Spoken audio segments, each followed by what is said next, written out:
2 दिसंबर 1984 की रात भोपाल में किसी भी दूसरी रात की तरह शुरू हुई। शहर सोने की तैयारी कर रहा था, अनजान उस त्रासदी से जो होने वाली थी।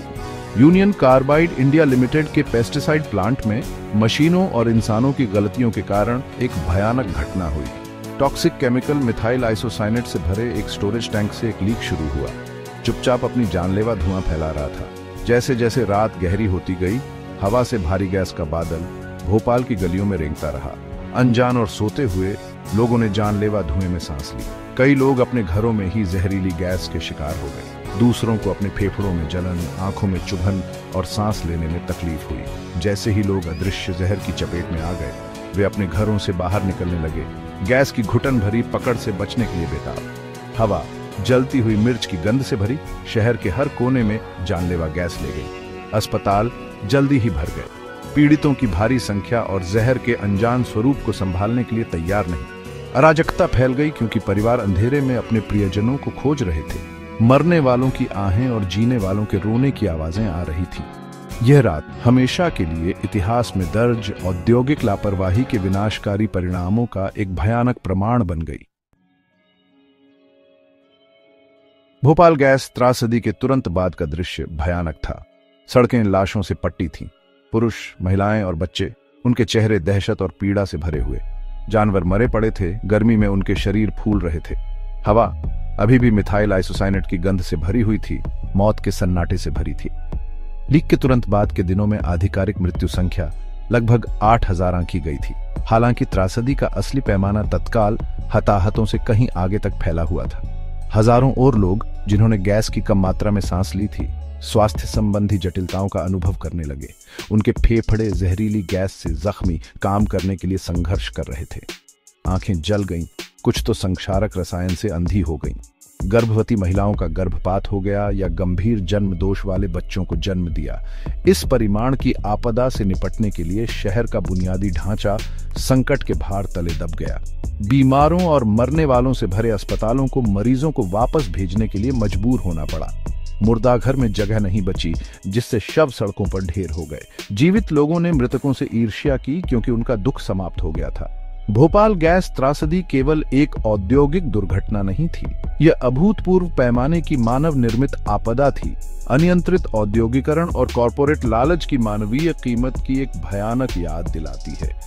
त्रासदी ने समाज में मौजूद गहरी असमानताओं को उजागर किया, जिसमें सबसे गरीब और सबसे कमजोर लोग आपदा का खामियाजा भुगत रहे थे। भोपाल गैस त्रासदी का असली खौफ शुरुआती आपदा के बाद के वर्षों में सामने आया। उस भयावह रात की जहरीली विरासत बचे लोगों को परेशान करती रही, जो पुरानी और दुर्बल करने वाली स्वास्थ्य स्थितियों में प्रकट हुई। बचे हुए लोग, जिनके शरीर कपटी जहर से तबाह हो गए थे, उन्हें जीवन भर दुख का सामना करना पड़ा। श्वसन संबंधी बीमारियां, जिनमें क्रोनिक ब्रोंकाइटिस, वातस्फीति और फुफ्फुसीय फाइब्रोसिस शामिल हैं, दुखद रूप से आम हो गईं। जहरीली गैस ने भोपाल के ताने बाने पर अपनी छाप छोड़ी, भूजल में रिसकर और मिट्टी को दूषित कर दिया। इस कपटी संदूषण से जन्म दोषों में वृद्धि हुई, जिसमें विकृति, सीखने की अक्षमता और विभिन्न बीमारियों के प्रति उच्च संवेदनशीलता वाले बच्चे पैदा हुए। मनोवैज्ञानिक नुकसान भी उतना ही विनाशकारी था। उस रात की यादों से प्रेताबाधित बचे लोगों ने अभिघातज के बाद के तनाव, विकार, चिंता और अवसाद से जूझना शुरू कर दिया। आपदा के तुरंत बाद भारत सरकार ने गैस रिसाव से बचे लोगों के इलाज के लिए विशेष रूप से समर्पित कई अस्पताल और क्लिनिक स्थापित किए। हालांकि ये संस्थान अक्सर कर्मचारियों की कमी, उपकरणों की कमी और बचे लोगों की जटिल और बहुआयामी स्वास्थ्य आवश्यकताओं का सामना करने के लिए संघर्ष करते थे। भोपाल गैस त्रासदी के दीर्घकालिक स्वास्थ्य परिणामों ने रासायनिक आपदाओं की कपटी प्रकृति और मजबूत औद्योगिक सुरक्षा नियमों और जवाबदेही की तत्काल आवश्यकता की याद दिला दी। आपदा के बाद सभी की निगाहें यूनियन कार्बाइड इंडिया लिमिटेड पर टिकीं, जो कंपनी पेस्टिसाइड प्लांट के संचालन के लिए जिम्मेदार थी, जबकि अमेरिकी रासायनिक दिग्गज यूनियन कार्बाइड कॉरपोरेशन की सहायक company union carbide India limited ने रिसाव को स्वीकार किया। लेकिन उसने संयंत्र के अपने संचालन में किसी भी लापरवाही से इनकार किया। कंपनी ने तर्क दिया कि रिसाव तोड़फोड़ के कारण हुआ था। दोष को अपने स्वयं के सुरक्षा प्रोटोकॉल और परिचालन प्रथाओं से हटा दिया।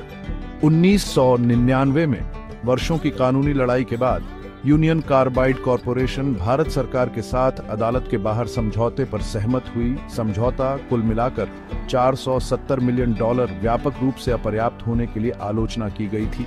प्रतिपीड़ित केवल $500 की राशि। कई लोगों ने तर्क दिया कि इस समझौते ने यूनियन कार्बाइड कॉरपोरेशन को दुनिया की सबसे खराब औद्योगिक आपदाओं में से एक में अपनी भूमिका के लिए वास्तविक जवाबदेही से बचने की अनुमति दी।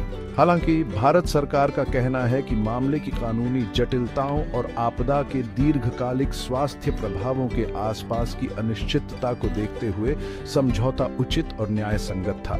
समझौते की पर्याप्तता पर बहस और कॉरपोरेट जवाबदेही का मुद्दा आज भी जारी है। औद्योगिक आपदाओं के पीड़ितों के लिए न्याय मांगने में चुनौतियों की एक कठोर याद दिलाता है, खासकर जब शक्तिशाली निगम शामिल होते हैं। समझौते के बावजूद भोपाल गैस त्रासदी के पीड़ितों के लिए न्याय की लड़ाई उस भयावह रात के 40 साल बाद भी जारी है। बचे हुए लोग, उनके परिवार और कार्यकर्ता जवाबदेही की अपनी खोज में दृढ़ रहे हैं। पर्याप्त मुआवजे, व्यापक स्वास्थ्य सेवा और दूषित स्थल की पूरी तरह से सफाई की मांग कर रहे हैं।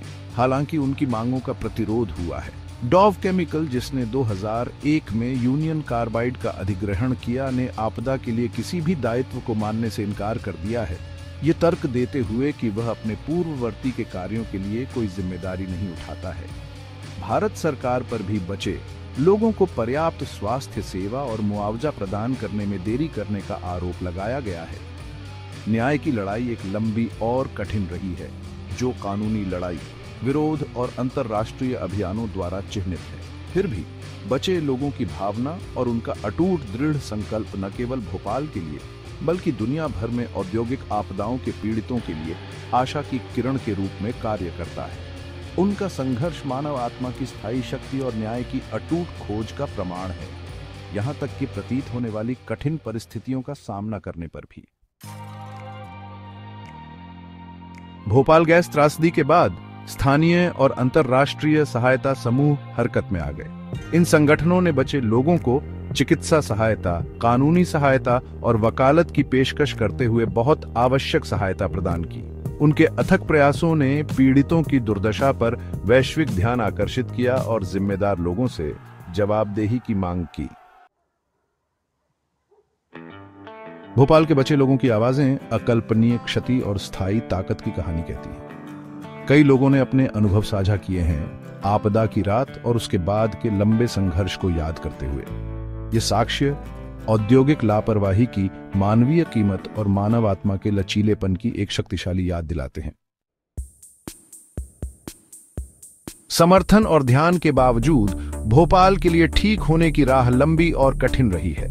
दशकों बाद समुदाय अभी भी स्वास्थ्य समस्याओं, पर्यावरण प्रदूषण और न्याय की तलाश से जूझ रहा है।